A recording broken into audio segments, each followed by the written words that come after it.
When encounters don't occur, men become victims. And so the excellency of encounters is the fact that it is God's strategy for prosecuting salvation for humankind. The excellency of encounter is the fact that it is God's way of bringing humanity to their full scope in value, in quality, and in essence. When encounters are lacking, men will be a shadow of themselves. And so, particularly for those who are called into ministry, who call themselves after the name of the Lord, you have no business in ministry without encounters. Because if it will take encounters for men to be properly qualified, how much more you, who is going to contend with spirits? Demons will come for you.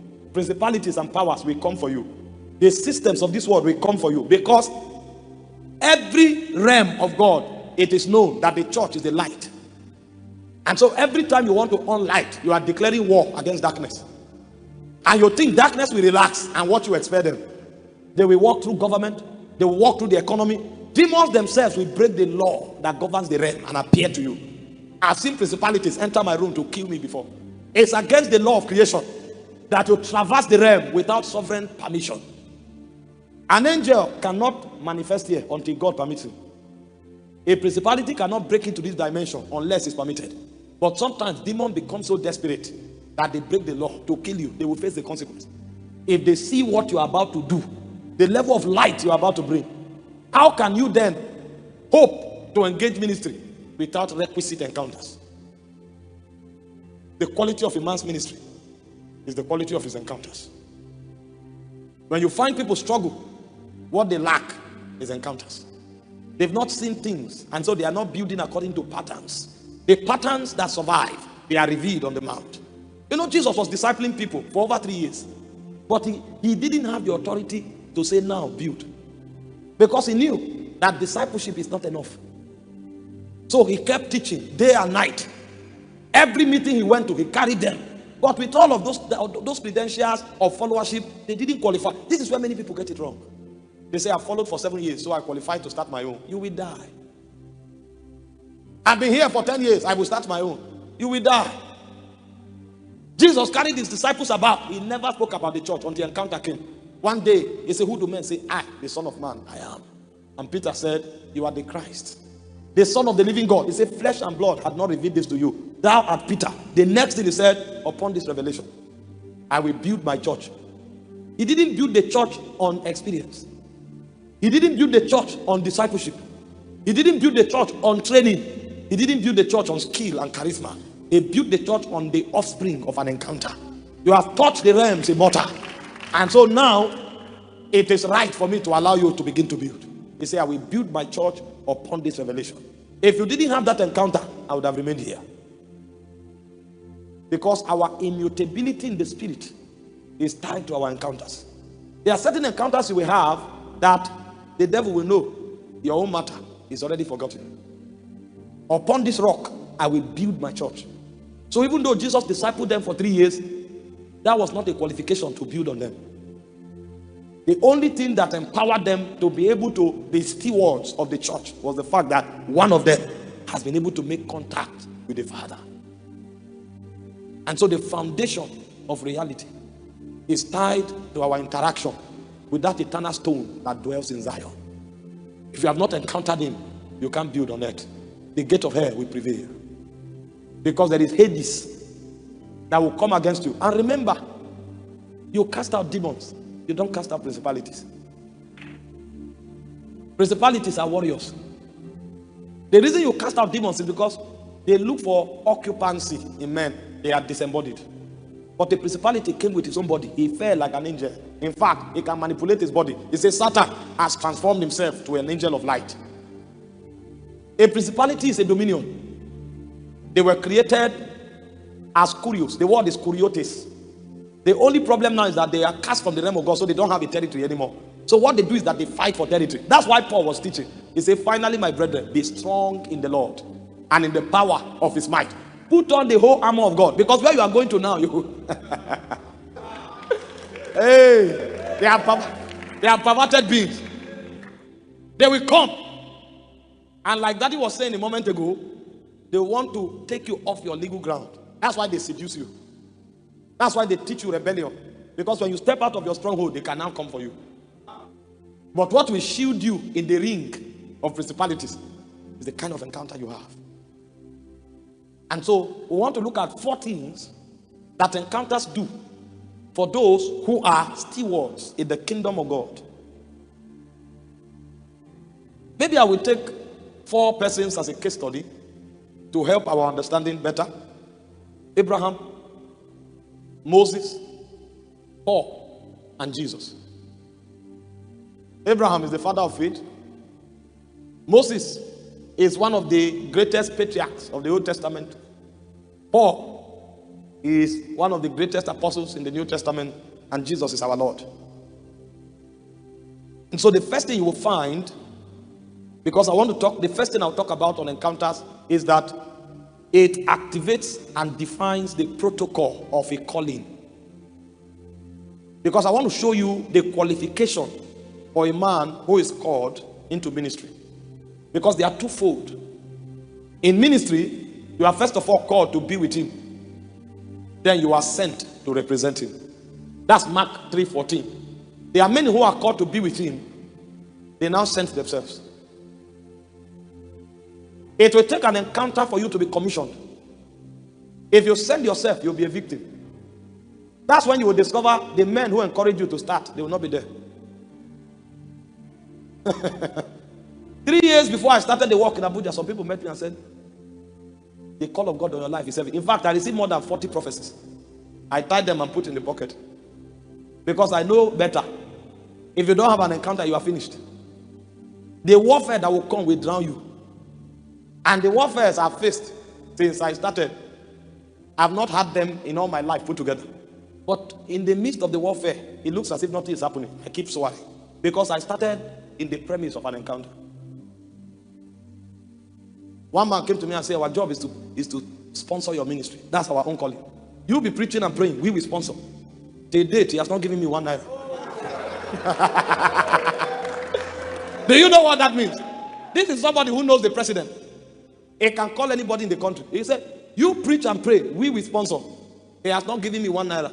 In fact, he has not attended one service. And many people jump out. He said, woe unto him that put his trust in the arm of flesh.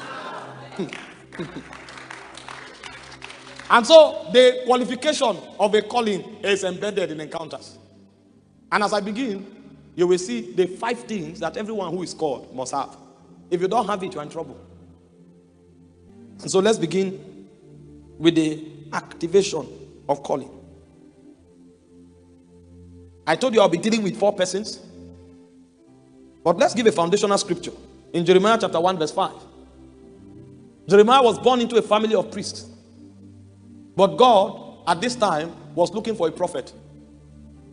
The job of a priest is to carry out oblations, rituals in the tabernacle.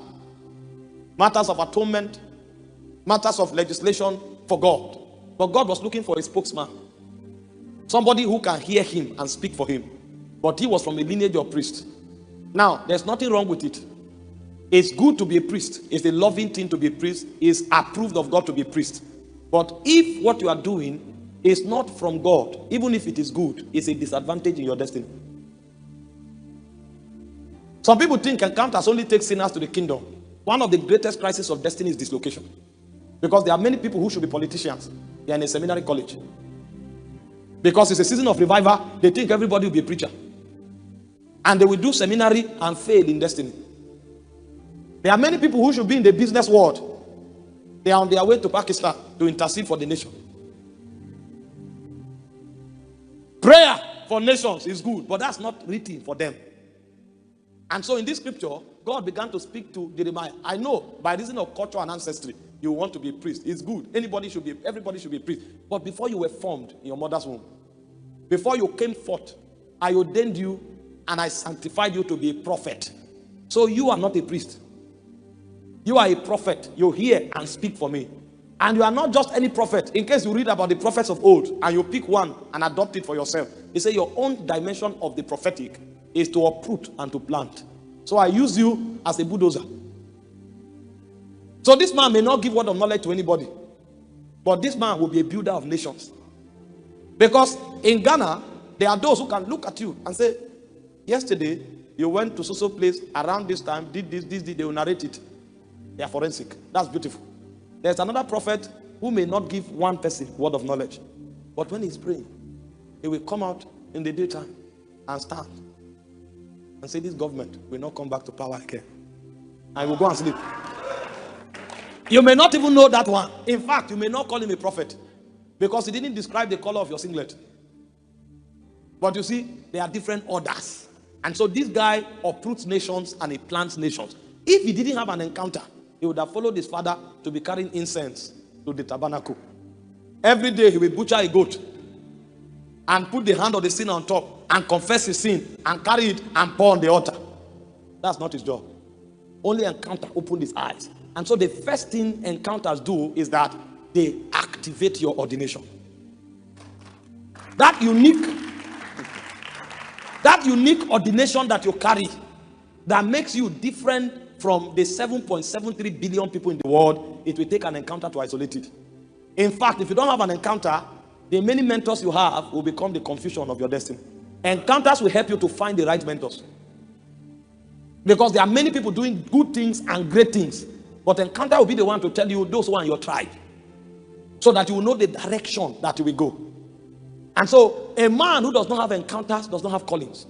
Because encounters come to awaken callings. I told you already from Genesis 12. It said, get thee out of thy country. Get thee out of thy kindred. Get thee out of thy father's house. Speaking to Abraham. Come to the land that I will show you. It said, in thee shall the nations be blessed. So Abraham knew what he was called to do. Paul was on his way to Damascus, arresting and beating Christians, thinking he was serving God. Because the Pharisees and the Sadducees had brainwashed him that this new set of people drink blood. They are against God and we must kill all of them. The Bible says when they killed Stephen, he was there consenting to it, thinking he was serving God. But while he was on his way to Damascus, in Acts chapter 9 verse 4 and 5, the Bible says a bright light shone from heaven and God spoke to him. He said, Saul, Saul, why persecutest thou me? What he called service in the realm of God is called persecution. Why? And he said, who are you, Lord? He said, I am Jesus Christ whom thou persecutest. He said, but arise, go into the city, you'll be told what to do. So a man can be doing and laboring with all his life. He doesn't even know what to do. That means that thing he's doing with all his heart and all his labor is the wrong thing. That's why I tell people, if you're in the wrong direction, speed is not an advantage. He said, go into the city, you'll be told. You saw somebody praying and built a city. You too, you go and start praying. Because your goal is to build a city, have the same honor that person has. Your ambition is mundane. Because if it is God, it will not trigger into ambition. It will be burdens. Burdens that will help the nation and people and glorify God. Go into the city. He took encounters. Moses was keeping his father's sheep, father-in-law's sheep. The Bible said until he came to Horeb, the mountain of God. And he saw a bush burning that was not consumed. That was when God told him he would go back to Egypt. And he would tell Pharaoh, let my people go, that they may worship me. And Jesus, the Son of God, was a carpenter for 30 years. I wish I saw one of the beds that he designed. A proper carpenter for 30 years. He was popular. Everybody knew him as the son of Joseph, the carpenter. I wonder what he will be doing when he held the wood. Because he created the wood in the first place. Now he's trying to manage. Until the heavens open. And the Bible said in Mark 1:12, the Spirit drove him to the wilderness to be tempted of the devil. So encounters activate ordination. Please don't call yourself a name that is not given to you on the mountain of God. Because it's popular to be called a prophet or an apostle does not mean you are one. Because it's popular to be called a pastor or a teacher does not mean you are one. If God gives you a fellowship, just pray there. You people should edify yourself. Leave title out of it. You don't need that title. Because the idea is not title, it's job description.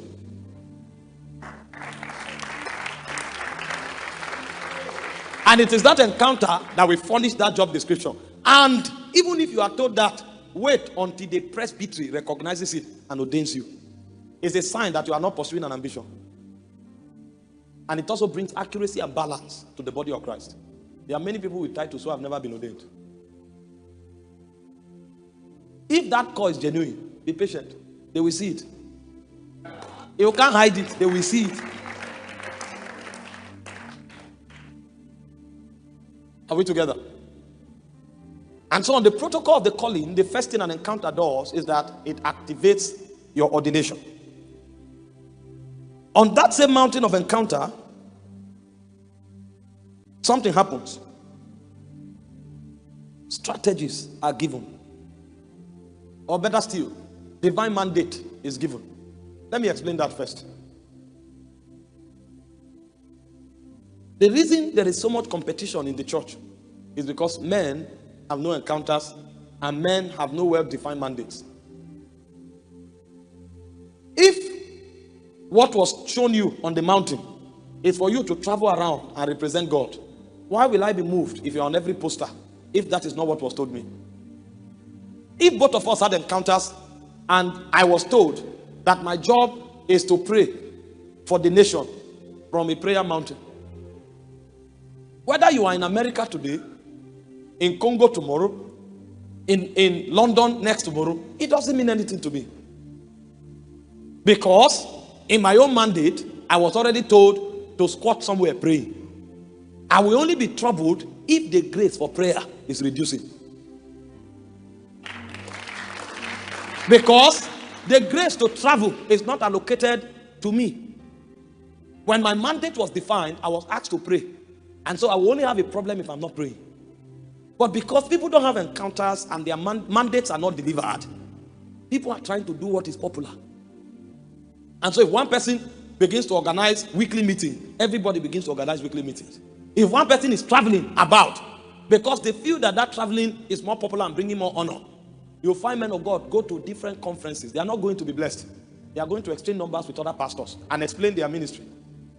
So everybody they sit with, there are 6 sessions in the conference. They sit with people who look clean. Hello, sir, how are you doing? God bless you. My God, how is the ministry? It's doing well. My name is Apostle this. My name is Prophet this. By the grace of God, I had a church in New Accra, and God is helping us. We did this, we did that. Please, let's exchange number. If it is the will of God, we will connect. Oh, God, relax. It's not the will of God. It's your will. And so they leave one conference with 8 phone numbers. As they reach home, they send a message. My God, what a conference we had. It was an honor meeting with you. Thank you so much. I feel this connection in my spirit. I feel this strong connection in my spirit. I don't know. I'll be in your city next month. If you have a meeting, I'll love to attend. But even if you don't have a meeting, we can just gather, pray together. So that him too will have posters. Meanwhile, this is an intercessor.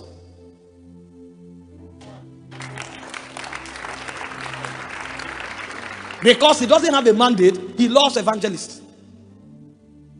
He will now organize 3 crusades. Out of these 3 crusades, he will run out of the city because he's owing the bank 2 million. Meanwhile, the person who is the evangelist, somebody dashed him a truck. Somebody bought crusade equipment. He says there is a crusade. People are sowing from different nations. He doesn't even know them. He doesn't even have enough time to call them and say thank you. They partners on their own. God puts it in their heart. They take their money and give him to do the crusade. Meanwhile, God didn't tell you to do crusade. The little money God gave you, that you should have bought a generator and be praying so that where there is light, you gather that money together, you carry your father's land, go and give him in the bank as collateral, and you borrow money. And when you organize 2 crusades, you have to run from the city because you would have stolen from people and you can't repay. This is why ministers have high blood pressure. When you ask them, they say the ministry is hard. The ministry is not hard. There is labor in ministry, but at the same time, God gives rest. I know the face of trials. If I had time, I would have taught you the classes in the school of process. But I'm telling you that many people put themselves in trouble because they are not walking by their mandate.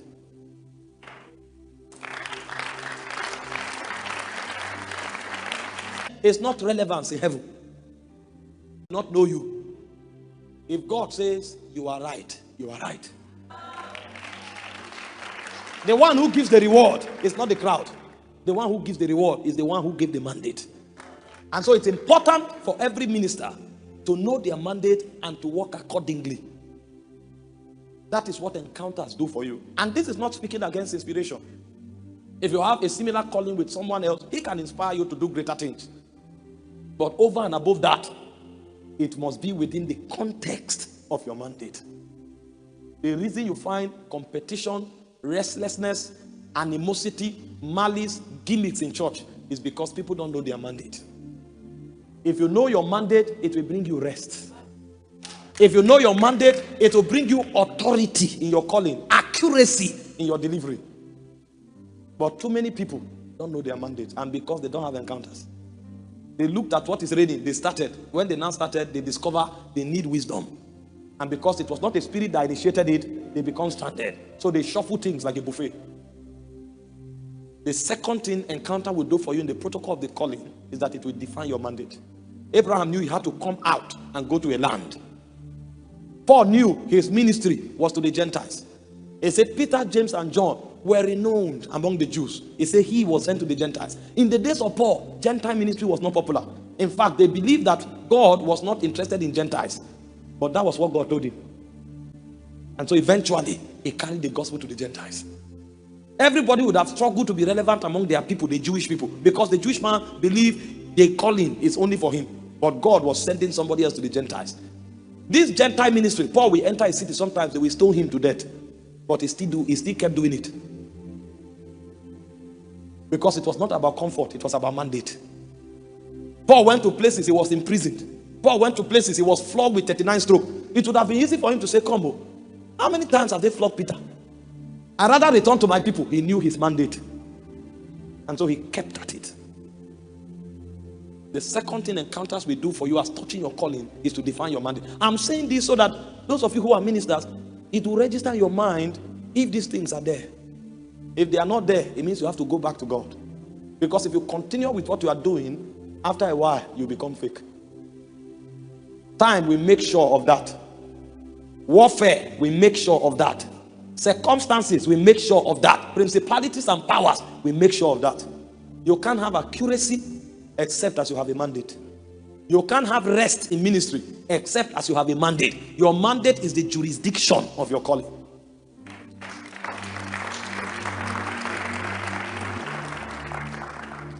The third thing an encounter will do for you around calling and ordination is that encounters grant empowerment.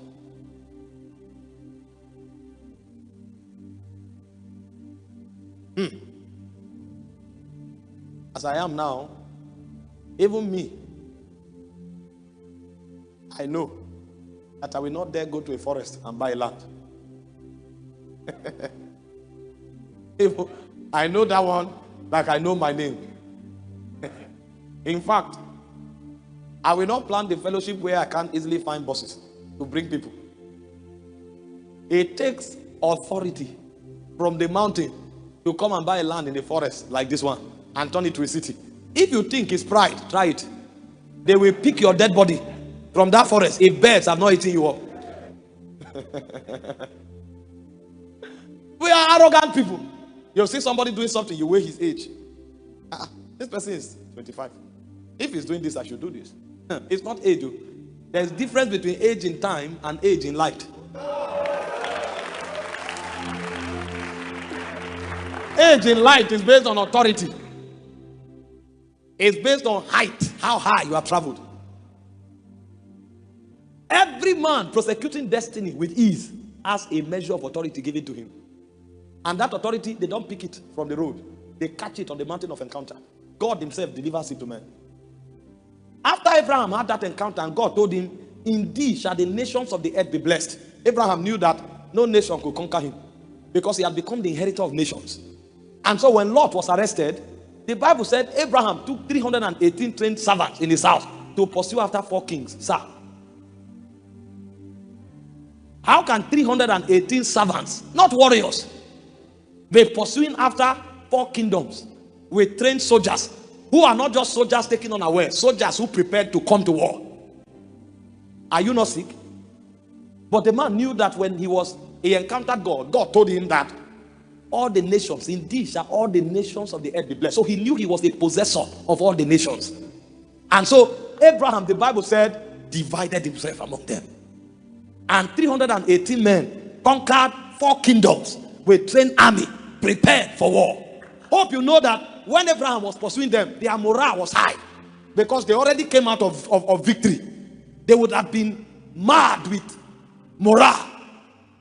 Abraham selected servants, because with that encounter came empowerment and invincibility. There is an encounter you have that even if you carry stones, you will win your war.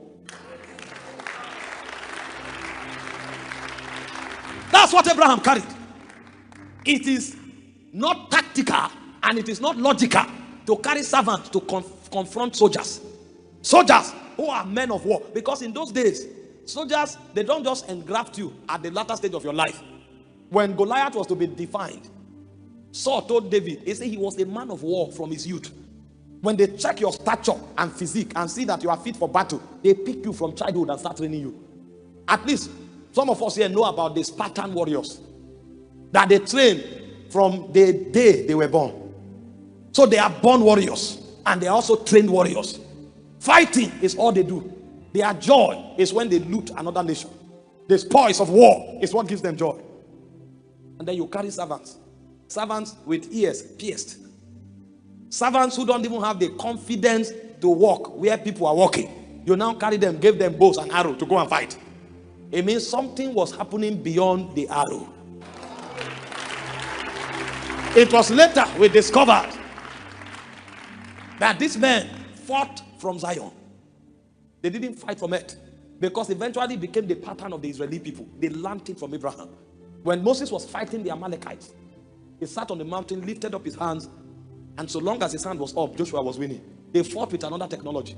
The Bible spoke about David. He will always consult with the Urim and the Thummim. And when he receives signal, even if he carries stones and pursue you, you are in trouble. But you can't have that level of authority unless you have encounter. There are certain men, God told them in their encounter, he said, you will never beg. When you see that man preaching and saying, nobody here can help us, don't be quick to repeat it. Yours will be an echo.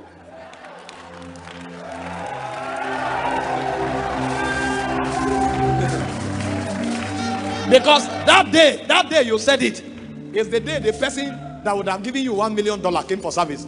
You say, this is a proud person. I'll go and donate this money to an orphanage. You just sent your money away because you heard somebody with an encounter speak. You now came to echo it. An echo is never an original sound.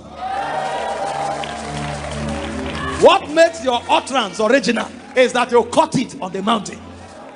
Bishop Orokpo told us a story. He said he went to fast for 3 days and an angel appeared to him and touched his tongue and said, from today, I've touched your tongue with a coal of fire. As you say it, you will see it. He now traveled to the US to preach. And the white man came to him and said, what are the needs of your ministry? We want to bankroll it. He looked at him and said, our ministry have no needs. Even God knows I won't say that. Our ministry have no needs. Who says such a thing? I'm not saying Nigeria or in the United States. Somebody came with a check, ready to sign any amount that you call a need. Our ministry has no needs. After a few years, it showed that it's not pride. It's authority. It's authority. People should motivate you, but speak from your encounters. Because there are certain things you say, you will reverse your destiny by 5 years. You will reverse your destiny. This era of picking things on social media and repeating them, you will be in trouble if you have no encounters. I went somewhere to preach some years ago, about 6 years ago now also, when I saw the power of God moving. And I remembered a man was binding territorial powers. I have authority over demons. But I know it takes revelation and holy life to fight territorial spirits. Jesus said, the prince of this world cometh to me and findeth nothing. If they find something, you can't be lying and contending with territorial spirits. You will be shocked. You can't be fornicating and contending with territorial spirits.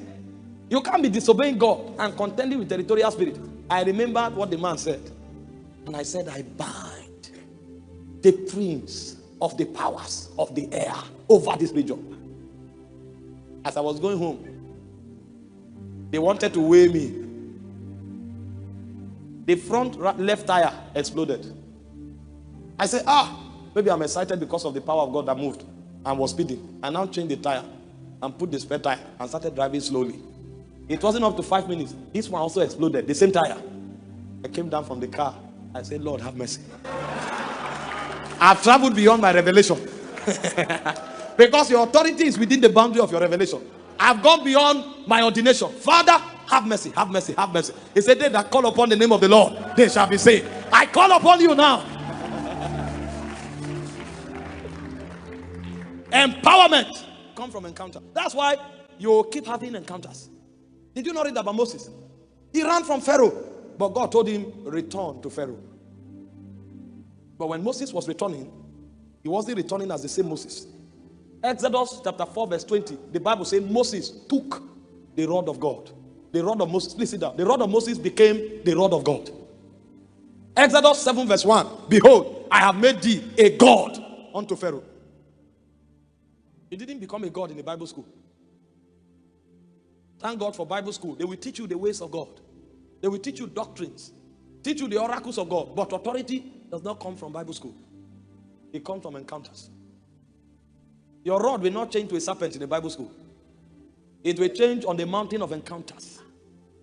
And so when the man is walking, please don't weigh him by his size. Weigh him by his authority. Weigh him by his encounters. Many have no encounters. They think ministry is about men. Ministry is a politics of spirits. It's a game of spirits. You are only included. If you don't have the backing of God's spirit, you'll be shocked. I know new creation realities, brothers and sisters. I'm teaching you dynamics of warfare. Paul was teaching us in 2 Corinthians chapter 10 verse 3 to 5 as touching demons. Say, casting down. Casting. When he came to Ephesians 6:10, he said, finally, my brethren. This one is finally. The first thing he said, be strong in the Lord and in the power of his might. He said, put on the whole armor of God, wherewith you should be able to stand against all the wiles of the devil. The word strong and the word power and might there are three different words. You have endunamo, you have kratos, you have iskus. That's why you are contending with a prince. One is built out of revelation of who you are in Christ. Kratos is dynamic power. Now that you know who you are in Christ, you have to convert that potential through tongues so that you become volatile. And so if you are not a man of prayer, you enter a forest, say I'm born again. And they will carry you from there. You need dynamic power to contend at certain level. And the word iskus is synergistic power. It's called partnership. Christians don't know things. It's on encounter ground that these things will happen to you. And so there's an empowerment that encounters bring. Number 4, protocol that encounters will activate for you are strategies. Strategies. If you look at these 3 persons I called, Abraham's strategy was separation. Get thee out of thy country. Get thee out of thy kindred. Get thee out of thy father's house. That's not wise, mentally speaking.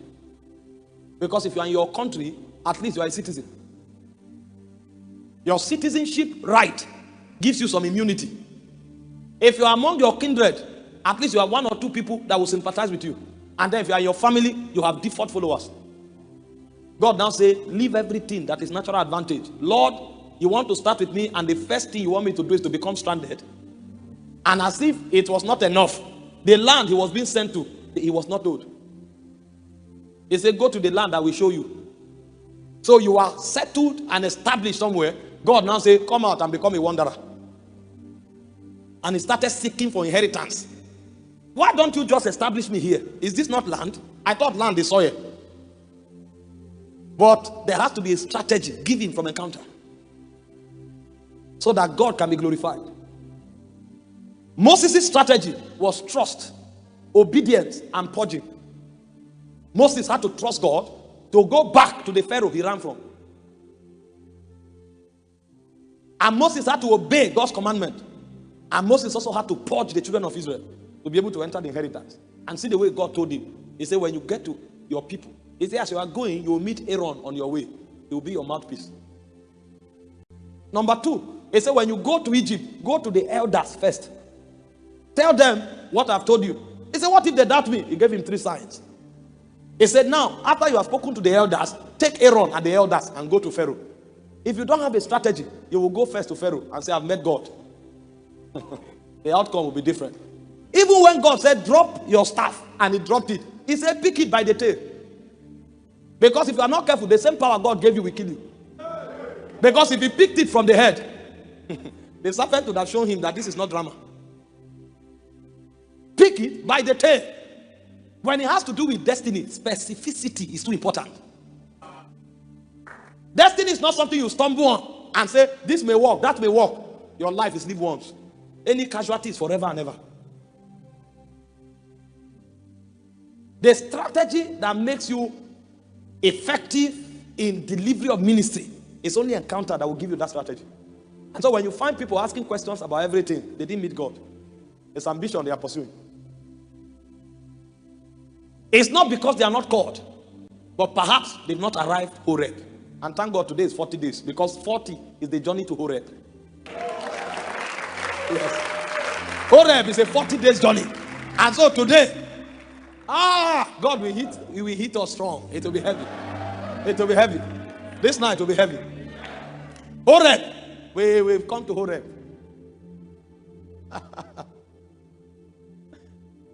Many people, sir, the most confused set of people you will find are ministers. Because not many wait to hear God. They just see something, they jump into it by ambition, and they try to pacify themselves that it's the work of God. It's the work of God. No, there's a how to do the work of God. He said in 1 Timothy 3:15, he said, that you may know how to conduct yourself in the house of God, which is the ground and the pillar of truth. There is a how to operate in God's house. You don't just do things anyhow in God's house. He said to Moses, build according to the pattern that was revealed to you on the mount. Don't just build anything. I won't endorse it.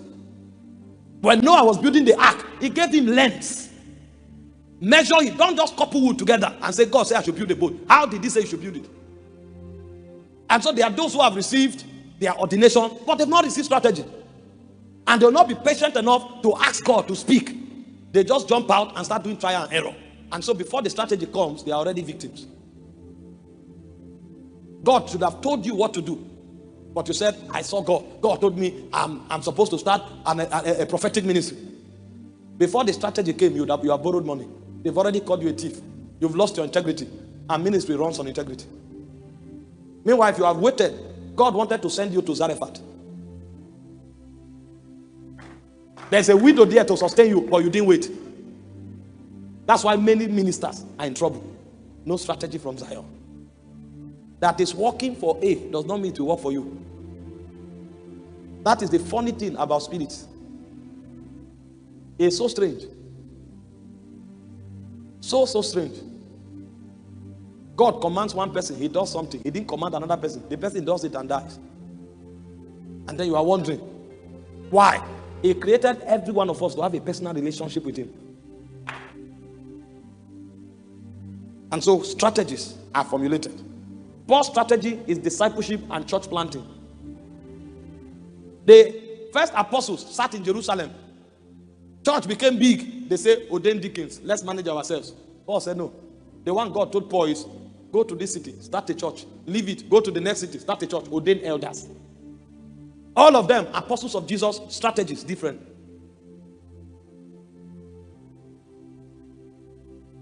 And so when you don't have a strategy, you can't be effective. Your productivity is tied to your strategy. This is why many people are doing something for many years, and their ego won't let them accept it. They tell you, this small place we have been, this is how we have been for 30 years.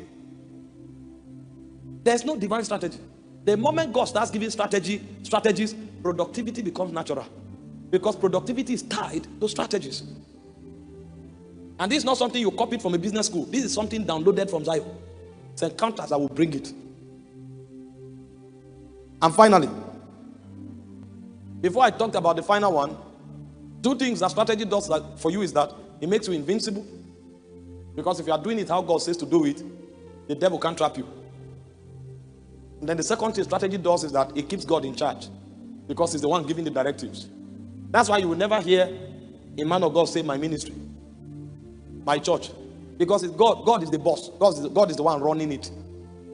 So strategy makes you invincible. And strategy also keeps God in charge. And then finally, you have your location, or what we call divine allocation. Everybody God sends who has an encounter with God as touching ministry knows exactly where God sent him. Location is not something where you are choosing. If you try that, you become Lot. Lot is the only one that looked at the plains of Sodom and Gomorrah and saw that it was green. When he chose it, he returned with only himself and 2 daughters. You don't choose ministry location by what suits you or what seems positive.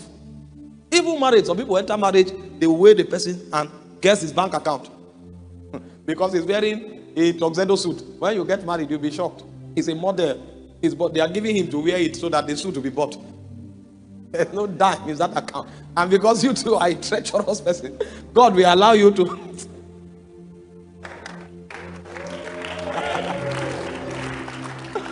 My goodness.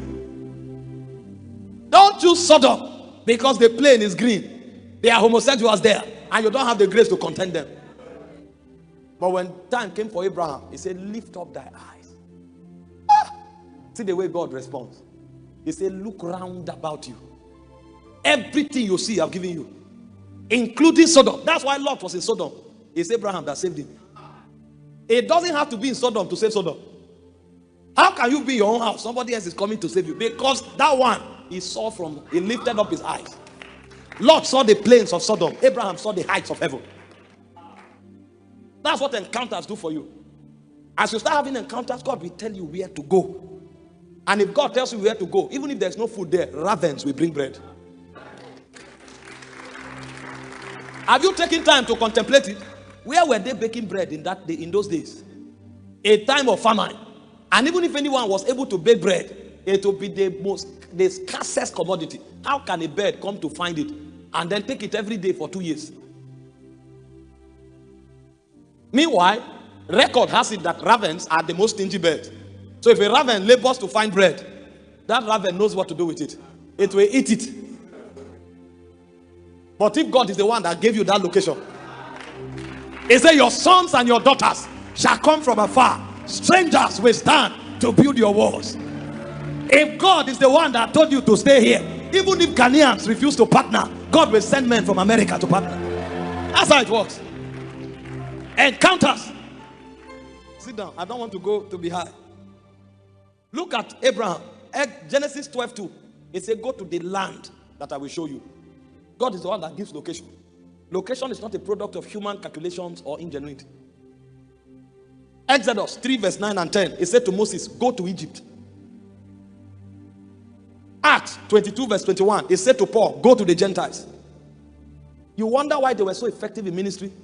These 5 things were in place. The calling was activated by God. The mandate was well defined. The empowerment was given. The strategy was spelled out. And the location was also stated. If you have these 5 things, which only encounter can furnish, even if hair breaks loose, you will succeed. In fact, the more they attack you, the faster you will succeed. It is men who have this qualification that warfare becomes a fuel for progress. And when men fight you, they wasted their time. Because nothing under heaven can stop you. The only thing that will stop you if you allow these things to happen by encounters is yourself. Because if God gives you this, God himself won't stop you. And no devil from anywhere will have the power to stop you.